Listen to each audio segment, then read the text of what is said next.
Hi, everyone, again. I'm super excited to introduce our next speaker, Mr. Terry Goodtrack. Terry is a leader in business Indigenous finance education, and he has demonstrated incredible leadership in the field of Indigenous management, finance, and governance. And to name only a few of his accomplishments, because I'm a little bit of time. He is the CEO of the Aboriginal Financial Officers Association. He co-founded the AFOA Canada Harvard Business School Executive Education Program, and that leads people to build sustainable communities. He has founded the International Conference of Indigenous Governments, and he's also co-founded a social enterprise of chartered professional accountants. Terry, I'm so excited to listen to your presentation, and today he will be discussing Indigenous perspective on sustainability. Terry, I'll pass it on to you. Great. Thank you, Brittany. Thank you for those words. So it's been a long day, as we all know here, and we've. I just wanted to highlight this. My internet is just a little shaky. It was perfect all day, probably until the last presentation, and kind of. So I'm not sure if it's what it's gonna do, but I'll be probably, if it's not working, I'll pop back on and so forth. So anyway. I'd certainly like to thank the organizers of this conference, TU of T here, for asking me to say a few words today. I'm actually speaking to you from Ottawa, which is the unceded territory of the Algonquin Anishinaabe territory, the First Nations in this area, certainly the Kitigan-Zibi and the Pictamagan First Nation. I want to thank Alexandra Gillespie for her land acknowledgement this morning, where she is. The Mississaugas of the New Credit in Toronto. Just very briefly about AFOA Canada. Yeah, we used to be called the Aboriginal Financial Officers Association of Canada, but we changed our name to AFOA Canada because our certifications that we provide to Indigenous communities are finance, financial management, now in management, governance, and human resources. So we've moved beyond just financial management. It'll always be our cornerstone and our flagship, but certainly what we found over the years, in the past 20 plus years, is we needed to broaden the role of our organization to these other areas. We are an association, and we have 8 chapters across the country, and we're a membership organization delivering certified programs. And we certainly, with those certified programs, we create pathways to broader market certification. So as an example, our financial one is linked to a pathway toward a CPA Canada designation. So this morning, listening to Irene when she started out this morning, she really raised those important issues of climate change, inequality, sustainability, and certainly the pandemic. And we've been in this pandemic long enough to think about our collective future. Perhaps this time was meant to be, and provides us an opportunity to reshape our mental models and our priorities. Certainly, what we're finding across Canada is they're calling this the Great Resignation, which a lot of people are reprioritizing their lives. But I think it gives us an opportunity to rethink our mental models, our priorities, and what the future is going to be like for us as an individual, for our families, for our communities, and for society. So this afternoon, since this is the last talk, I guess, before it closes, I'd like to share with you a few stories. So just sit back and relax. There's not going to be these quantitative analysis that you've seen certainly in the last couple presentations, but it's these stories will demonstrate Indigenous perspectives on sustainabilities, and these stories can be linked to Indigenous beliefs and worldviews that certainly touch on this critical area. So please bear with me, because they are interrelated. And in particular, there are 4 beliefs I want to talk about. When I give a talk like this, I talk about 6 of them. But for the sustainability sort of discussion, I'm going to focus it to 4. So the first one, and I'll start out with a story. So when I was entering into my adolescent years, each fall around this time, which is in November, our family would drive to Cypress Hills. And it's located on the Saskatchewan-Alberta border in southeastern Saskatchewan. If you just turn to the second slide, please. It was hunting season. and as such, we'd be hunting for elk.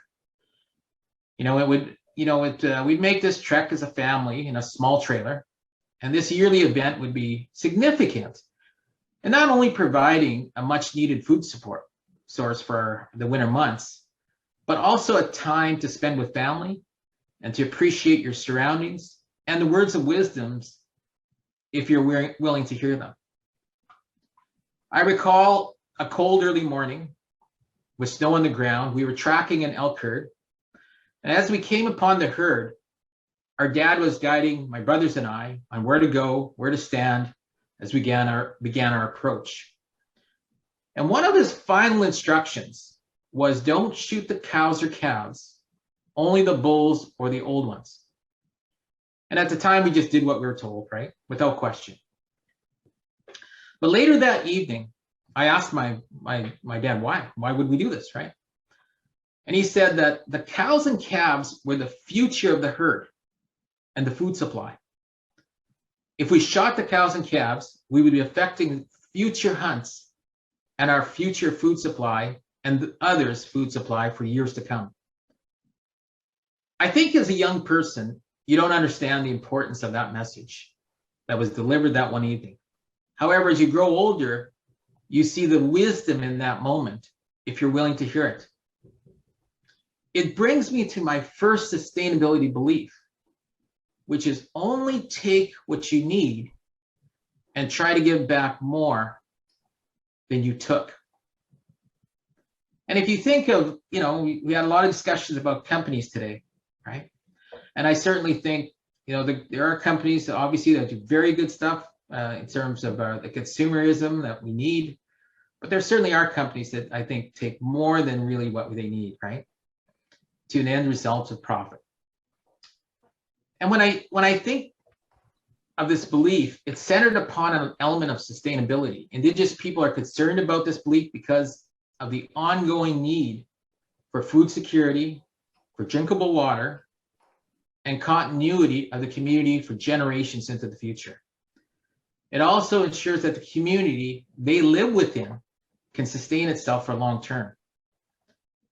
In my travels, I have seen that we as an Indigenous community have an issue with aligning our beliefs of take only what you need and give back more than you took. Try to give back more than you took. Because with society has another mental model of capital accumulation and economic wealth that we currently operate within. And in the modern context, our Indigenous communities are focused on growing wealth through community economic development corporations. I have heard people speak about how we should create sovereign wealth funds with a capital that lasts for generations, especially for communities who have non-renewable resources.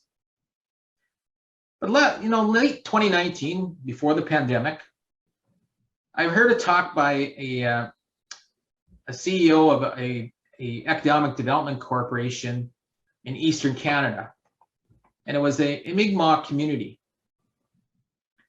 And they spoke about how they put structures in place to develop and grow capital. And in her presentation, the CEO highlighted the projects that they were working on. She said one of the objectives was corporate, in her whole platform was corporate social responsibility on mental health and addictions and welfare dependency, which was different than what you'd normally hear from the Economic Development Corporation. And I asked her, could you please clarify this objective? Because it seems to me that your community is struggling with reconciling your business interests with your community values.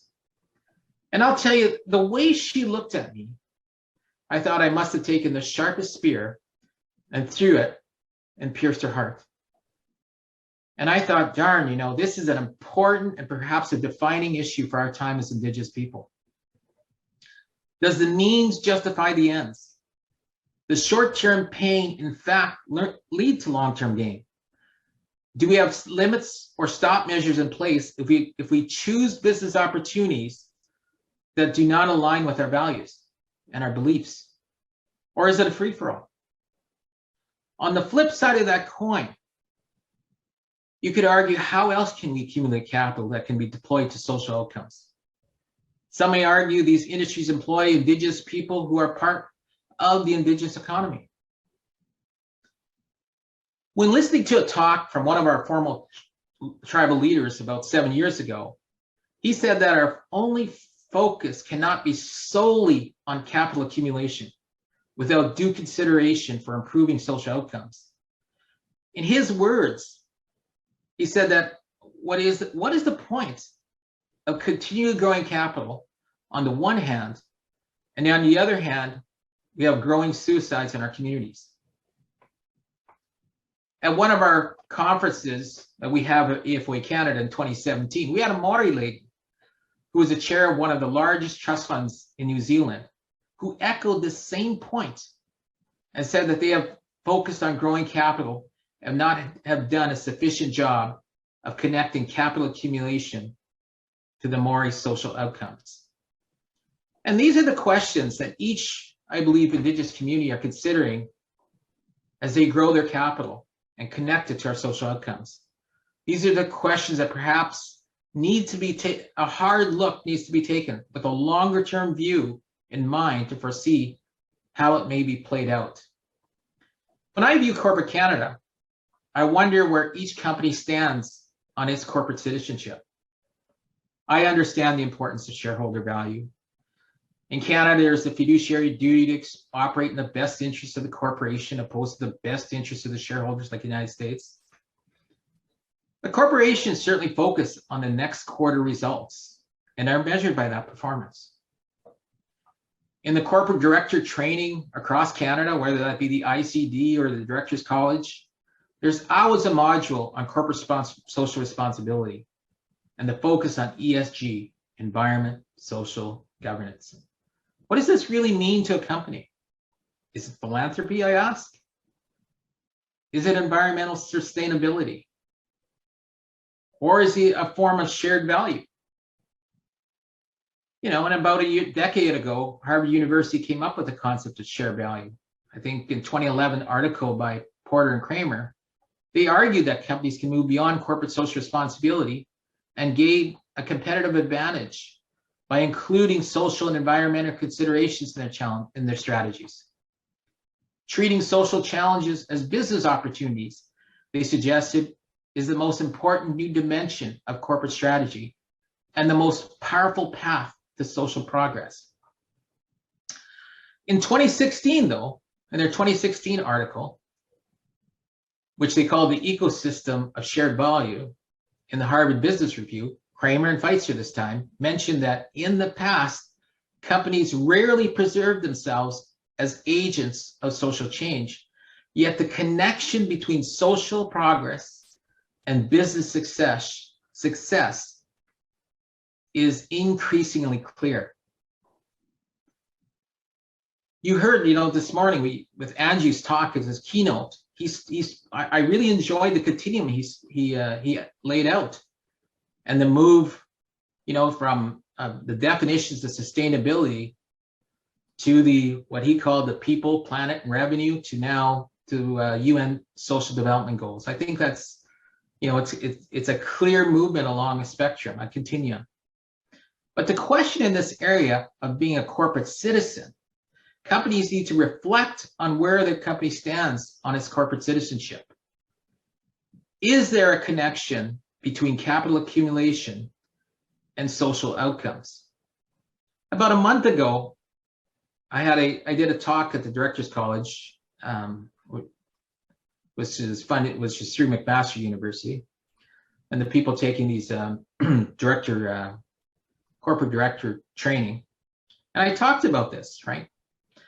And it's interesting the feedback that you get on in the discussions, because I think, the discussion was more on what I felt anyway, was more on, why is this, we recognize as a corporations that we have to do something, but to what extent, like how far do we need to go?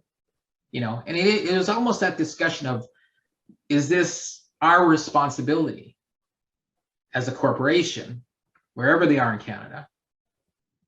And how far does that responsibility really go? It was an interesting discussion, I thought. Turning to my second story, please turn the slide. I grew up on a farm in Saskatchewan. And from a young age, we grew wheat, barley, and oats. Today, my wife and I have a garden out back where we plant tomatoes, carrots, onions, and squash. Every year, we try something different. I've always been amazed that you can plant seeds in the ground, and after a certain amount of time, it turns into food, or a primary product that can be turned into food. No matter how small or how large your garden or fields may be, it takes effort and the right conditions to grow food. Without this mixture of the quality of the seeds, water, quality of the land, weather conditions, and seeding and harvesting equipment, weed control, the food won't grow properly. To me, this brings forward the idea of the Mother Earth and taking care of the land. If you think of this from the concept of Mother Earth, you can see how important this issue is to Indigenous people. It is believed that Mother Earth provides for us for everything we need. This includes food, water, air, and medicinal plants for when we're sick. Mother Earth and nature is important to our survival and our ability to thrive. Indigenous people see themselves as in a stewardship role. Since it provides for all of our needs, it is considered sacred and should be treated as such. It was interesting this morning listening to Andrew when he mentioned this quote by Stephen Gould, right? The one that Irene referred to. We have become, by the power of a glorious evolutionary accident called intelligence, the stewards of life's continuity on Earth. We did not ask for this role, but we cannot endure it. We may not be suited to it, but here we are.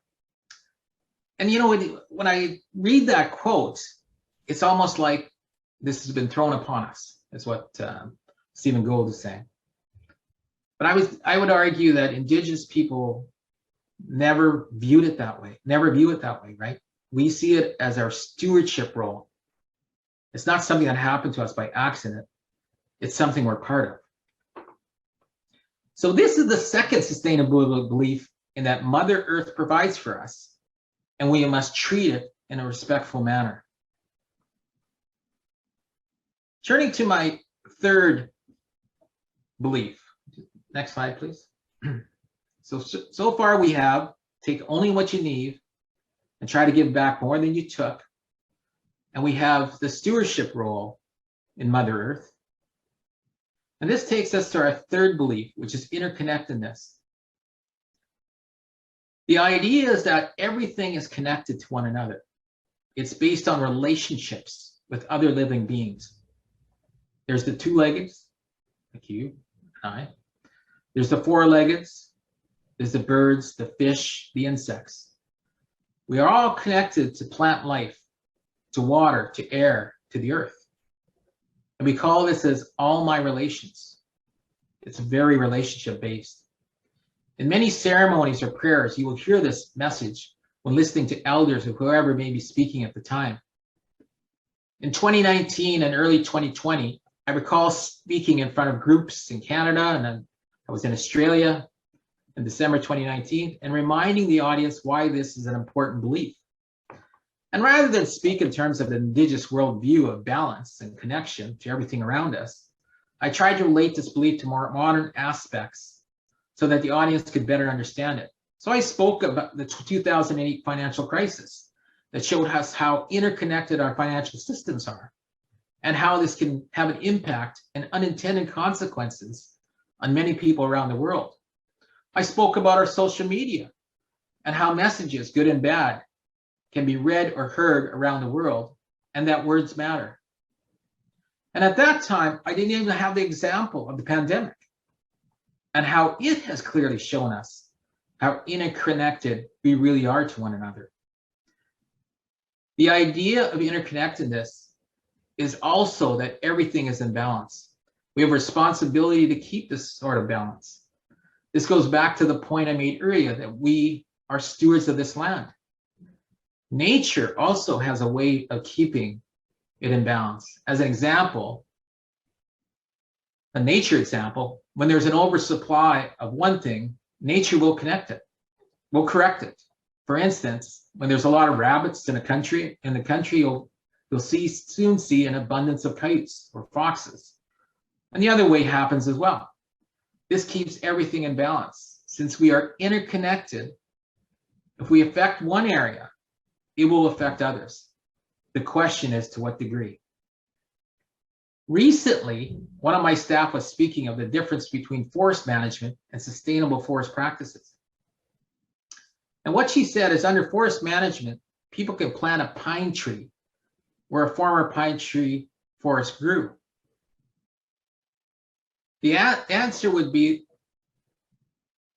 where they would plant a pine tree where possibly a poplar forest tree grew. The answer would be that they are planting trees. They're planting these pine trees. However, the issue that arises is that by changing the type of tree from a pine to a poplar, a whole ecosystem may have been affected. There were other living beings that fed where that pine trees once lived. There could be animals and plant life and so forth.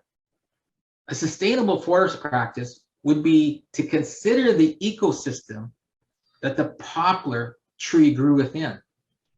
I think that's similar to what Andrew King's examples were earlier of the fox and the honeybees. So that's sort of a third belief, that of interconnectedness. And this morning when they were asking everybody to put into the, what's your definition of sustainability, I noticed, one of the strongest words that came out is this idea of long-term in defining sustainability. Well, when I think of the 7 generations here, that's really what it's based on.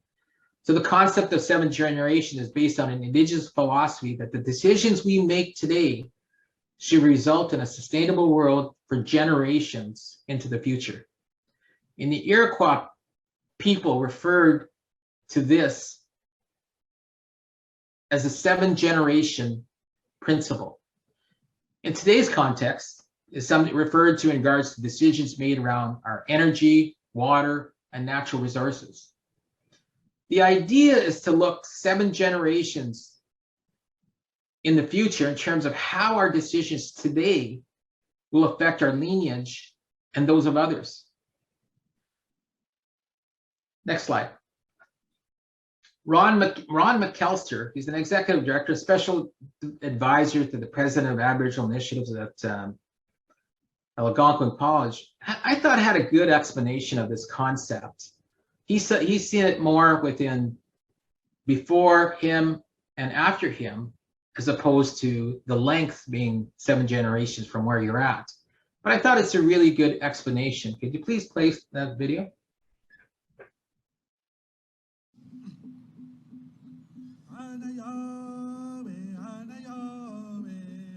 It's timely, actually, that we're considering things like sustainability and resiliency as we prepare for the generations that are coming after us. There's a teaching that's found within many Indigenous cultures that talks about the 7 generations, the need to consider our impacts on each other, on our environment, and for those faces who have yet to come. So when you see the 7 generations represented in a pictograph or within an illustration, you'll see that these 7 figures are connected. You'll see that there's a thread that binds all of them. And this again reinforces and really causes us to consider our relation, our interconnection, and our dependency on each other from those that have come before us and for those that will come after us. The teaching places us within a continuum whereby each one of us has parents, and for many of us, we've been lucky to spend time with them, to learn from them and to teach them. We've also therefore had grandparents. Many of us are lucky that we've had time to spend with them, to learn from them and to teach them. And though many of us don't remember it, and perhaps neither do they, we have had time with our great-grandparents. We've had time to learn from them, to teach them, and really absorb some of their journeys within their time on Mother Earth. If we're lucky, we'll each have a child. We'll have time to learn from them and to teach them. If we're really lucky, we'll also be able to spend time with our grandchildren. We'll have time to learn from them, we'll have time to teach them. And if we're really lucky, we'll be able to spend time with our great-grandchildren. The point being, though, is that each one of us spends time in each one of those areas. We spend time as a great-grandparent, a grandparent, a parent, a child, a grandchild, and a great-grandchild. And so the foundational principle of the 7 generations, as I know it to be, is that our choices, our behaviors, and our mistakes reverberate that far throughout history. And so really we challenge ourselves, we challenge each other to make our decisions and our impacts within creation, within that timeline, to respect and care for those 7 generations.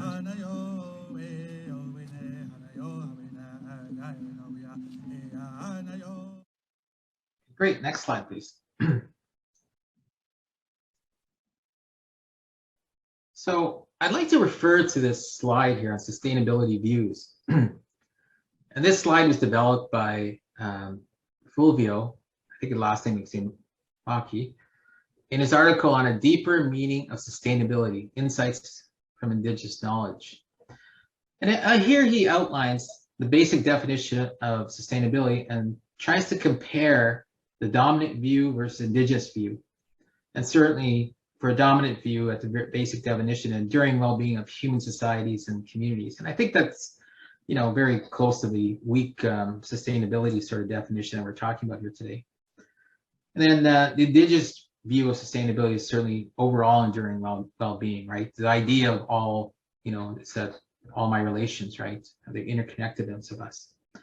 But then the language kind of, on root assumptions is a dualistic worldview for the dominant sustainability as reflected in nature's objectification and human nature divide, which is that emphasis on the separate, it's separate, right? But that's not the view from Indigenous point of view, right? It's that everything is interconnected. So the point is these, it shows clearly the difference between the language that's used and certainly a deeper meaning on what sustainability means to Indigenous people. Next slide. I think, I share this slide because this is the concept, we had this this workshop at one of our conferences from the Haida Nation, and this is part of their constitution that they were outlining. But I invite you to look at the very last point. And the last point on their constitution is establish land and resource policy consistent with nature's ability to produce, which shall be applicable to all users of the territories, right? So right there, you could see in there, again, this worldview, right? Nature's ability to produce, consistent with nature's ability to produce. Next slide. This is Henriette, and she was the lady that I talked about earlier, the Maori lady. She's the chair of one of the largest trust funds in New Zealand, the Maori trust funds in New Zealand. And she came to a conference in 2017, and she made this point in her talk, right? Don't cause harm to our reputation or to others in the process, including the environment, which is what, again, is that recognition of how important the environment is to Indigenous people. So I'd like to, as sort of talk as a final sort of thought. Next slide. I'd like to just talk about 2 events that may tell us something as we move forward into the future. I find sometimes events that happen to us and those that occurred in history can provide fertile ground for developing an argument for doing something, right? Change, whatever. In 2013, I was asked to speak at a conference in Wellington, New Zealand, and 1 week before the event, there was a 6.5 earthquake that rocked central New Zealand. Now, by Canadian standards, and any standard, this is pretty huge, right? And I called the organizers to see if the event was still on. And then, of course, they said, yes, of course. And my wife was traveling with me, and she had some level of anxiety, to say the least. And she was on some internet that would say constantly, let me know that there was actually an earthquake in New Zealand every 30 minutes. Now, one day when we went to the museum in Wellington called Te Papa, aside from providing everyone with the history of New Zealand and the Maori culture, they also explained earthquakes. They showed the fault lines across the world. Of course, where we were standing in Wellington was a fault line. And they said that the earth is moving all the time, that the tectonic plates are always moving ever so slowly. It was explained to us that it was good, that there were small earthquakes, and as these plates move past each other. The problem is that they caught, because it would build up so much pressure that when it would let go, there would be a large earthquake that could cause enormous damage, such as what happened in Christchurch on the South Island previously. I share this story with you because it shows that nothing is static. Even at a very planetary level, the environment changes and is in a constant state of flux. And as that environment changes, we need to decide how to adapt to it and to what degree. This can be at a societal level, strategic level, policy level, and so on. You get the point. In New Zealand, what they did was they built rocking walls to help build their buildings withstand severe earthquakes. Now, I think we can also look back at history to the Mayan civilizations to see that if we don't change our practices enough, entire civilizations can perish. While there are many theories on why the Mayan civilization declined in the 9th century, researchers at Arizona State University found that there were several reductions in rainfall, which occurred during a rapid rate of deforestation. And the Mayans burned and chopped down more and more forests to clear land for agriculture to support their 19 million citizens at that time. This was likely coupled with other theories of their decline, such as warfare and political instabilities, as suggested by Simon Martin, who is an anthropologist at the University of Pennsylvania. However, the intriguing part of the story is that the Mayans had a sophisticated understanding of their environment. They built and sustained intensive production and water systems and withstood at least 2 long-term episodes of drought. Although they knew their environment and how to survive within it, they still continued deforestation at a rapid pace until the local environment was unable to sustain the society. In hearing and reading the story, I wondered whether the Mayans were able to change enough to keep up with their changing environment. To summarize the higher level points of these two events, or these two stories, the environment is always changing, and we need to decide how much change is needed to affect the outcomes we are looking for. In other words, are we making enough change, or is it simply not enough? And I think that's exactly the point that Danielle Nerez's question to Dan Wilson this morning, what that question was all about. Are we doing enough? Are we changing enough? You know, one of the, I think, questions that I saw that came up was, you know, on this call to action, you're saying, you know, what should we use? Well, I think one thing is we have to act to some degree, right? And we have to decide, you know, is it enough or is it simply not enough? You know, one question is I was asked is, what are some Indigenous practices that we may implement while living in an urban environment? Well, you know, back in 2019, we had some summer students. There was 3 of them in our organization. So I asked them that question. I said, you know, the unfortunate thing is this, which is the generations before you, you know, brought us to where we are today. And, you know, it's unfortunate, but you're going to have, your generations and the future generations are going to have to deal with those mistakes. So what do you think we should do? What can we do, you know, in our environment? And I want you guys to share that knowledge with at one of our retreats. So they did. And then the interesting thing is the summer students came up with sort of 4 broad areas. And I think what they were trying to do at the time was say, you know, here's from a very incremental, you know, something, I guess you're doing something, a very basic approach, to something that's, you know, to doing something that's major in your life. So at their very incremental first step, they talked about reduce, reuse, recycle, encourage others to recycle, reduce reliance on disposables, use public transportation, carpool, ride shares, fly less, bike. And then they said, that's the very basic level someone can do. Then they talked about a second step, and they said you need to, you could consider switching to a vegetarian diet, eating local, eating organic, plant a garden, use diaper cloths, buy from eco-friendly companies.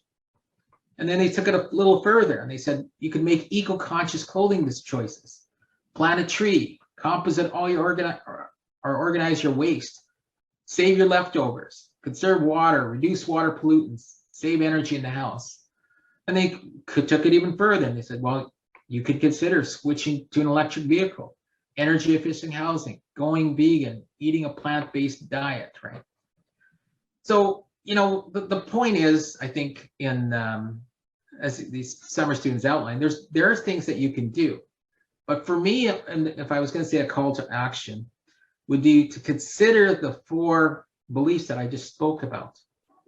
Do something, and act on it.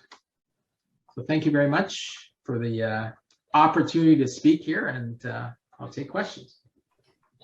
Oh, thank you, Terry. I find that your presentation delivered a powerful message. I think clearly to practice sustainability, it requires a new mindset. I think the Indigenous belief can help us reframe our mindset toward decision making. I find example of a moose hunting example very powerful, right? If we have this marginal cost, profit maximization sort of mindset, you'll pick the biggest animal, you shoot it, right? Because you don't know, if you don't shoot it, somebody else might.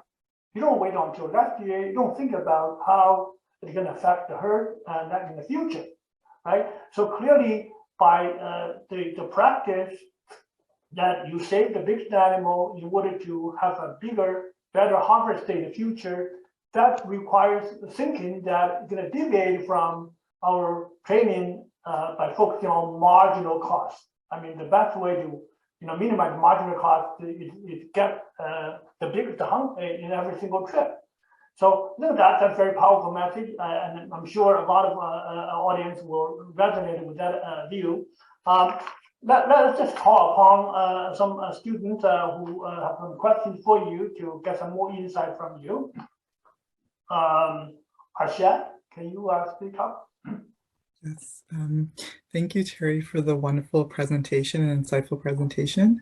My question is, how can accountants best incorporate the Indigenous holistic approach that includes consideration for all ecosystems and environments to ensure that the organization embraces and maintains sustainable practices? Well, I think, I think it comes down to, again, we need to be able to measure things, right? And I get some of the previous discussions, right? But I really believe what you don't measure, you're not going to do, right? So I guess part of it is certainly deciding on what it is that you're going to measure.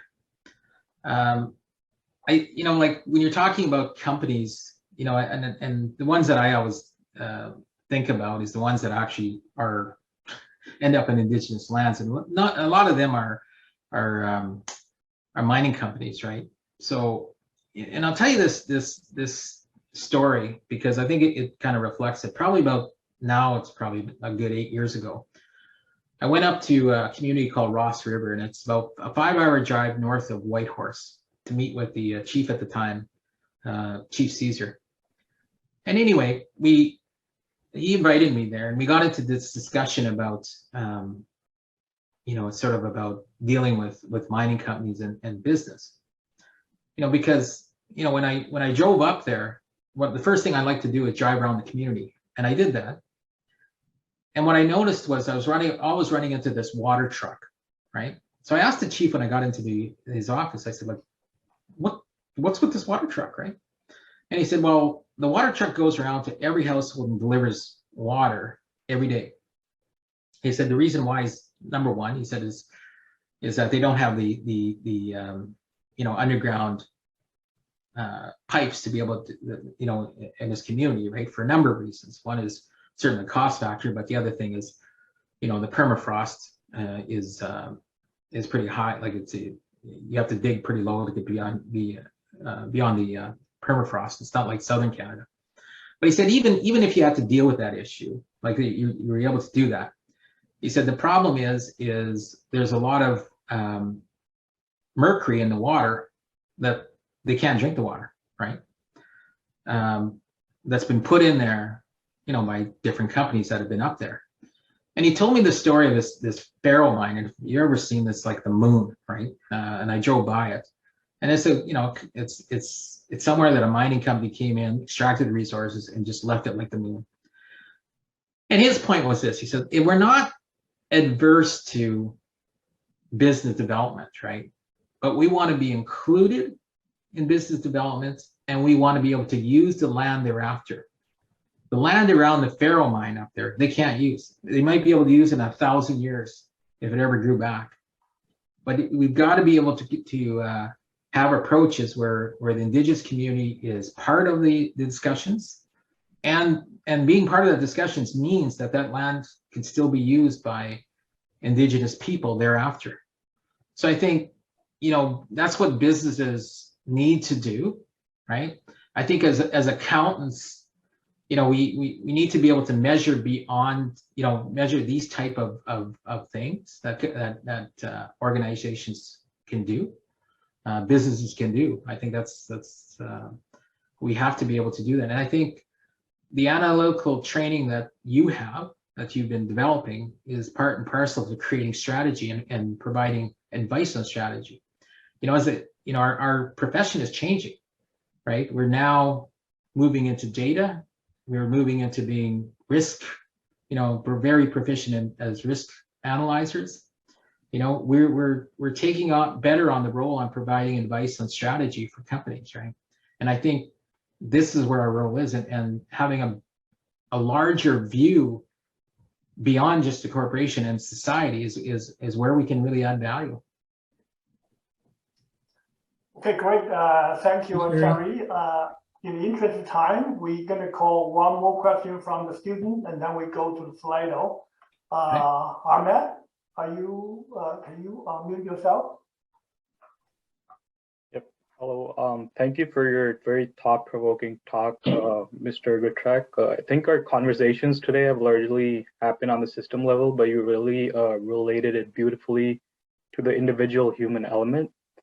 My question is that we're realizing that as ESG concerns grow, and more so after listening to Professor King's presentation, that it will take radical social and structural changes to address sustainability concerns.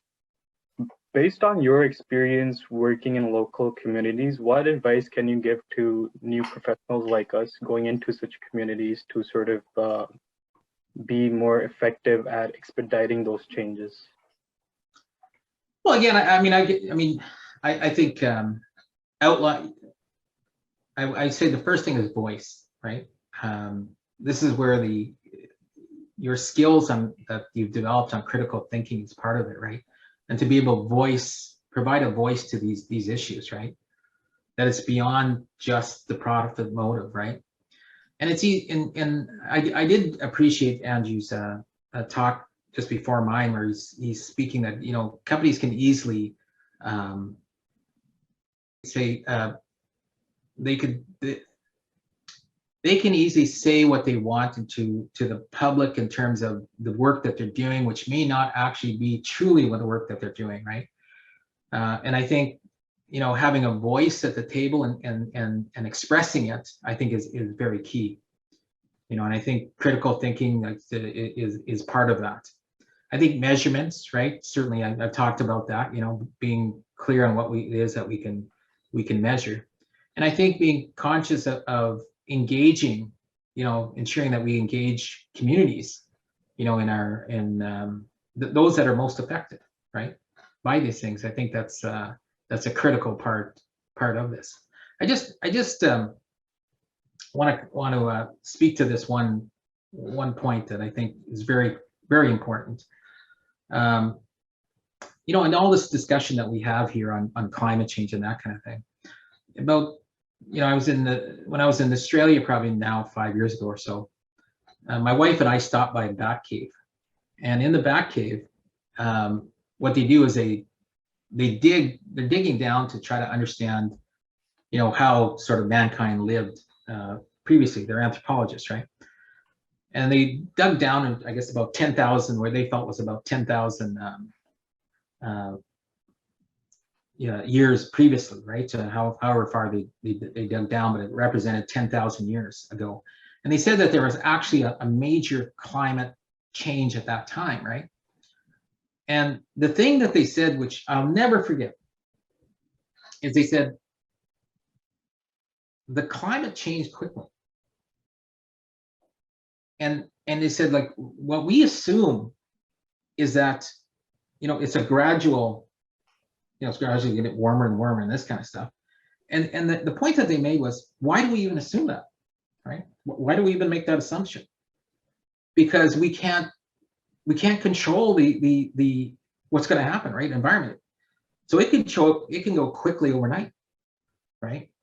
And references are made to what's happening in BC, and I think in 2019, and what happened in Sydney, Australia, around there, and Victoria, and that kind of stuff is, you're seeing these things, right? And nobody, it doesn't mean that it's just going to happen gradually, right? It could happen very quickly, right? And I think myself is that we're very close to affecting things like the food supply, right? So I think, getting back to your question here, I think that we, as accounting professionals, we got to be able to voice our opinion, use the skills that you've developed, analytical, critical thinking, and be able to measure these things and have a voice in them, right? Because I think it's very important. I think it's unfortunate, but the future generations are going to have to deal with what the previous generations have done, right? So I'll leave it at that. Thank you. Well, thank you, Terry. Now we have an interesting question from Slido. Maybe you can share some comment on this one. I think this is an interesting question, Terry. Can you read the slide, Terry? Okay. Yeah. So which question? The first one: the Canadian government will ban gasoline vehicles by 2035. But it is impossible to use electronic vehicles in the northern Indigenous. Yeah, absolutely. The electric vehicles require an infrastructure, right? Yeah. And the question is, that infrastructure has to be put in, right? It's kind of like right now we're discussing the digital divide between communities on internet and there's a huge digital divide, and there has to be, again, infrastructure that has to be put in, right? But so it'll be interesting to see what happens if it's 2035, because there's got to be infrastructure that has to be put in place. And I know right now the Canada Infrastructure Bank is, they're investing about $1 billion, but $1 billion really doesn't go that much in Indigenous communities. It's $5 billion overall, but yeah, that's that. For that to happen, the infrastructure has to be put in place, right? And well, thank you, Terry. Maybe briefly, can you thank the speaker, please? Of course. Of course. Thank you, Terry, so much for joining us today. I second Ahmed's comments that I really enjoyed your personal industry stories, as well as the advice and guidance that you provided to us. Really gave a human element touch to this presentation, to the topic, and for the conference. I'm going to speak on behalf of myself, because you have really enforced to me that we're all connected, we're all dependent on each other, and from those that are before us and those that are after. And I really needed to be reminded by that. And now I'm excited to start implementing that 7-generation belief that you talked about earlier. Great, thank you. Thanks.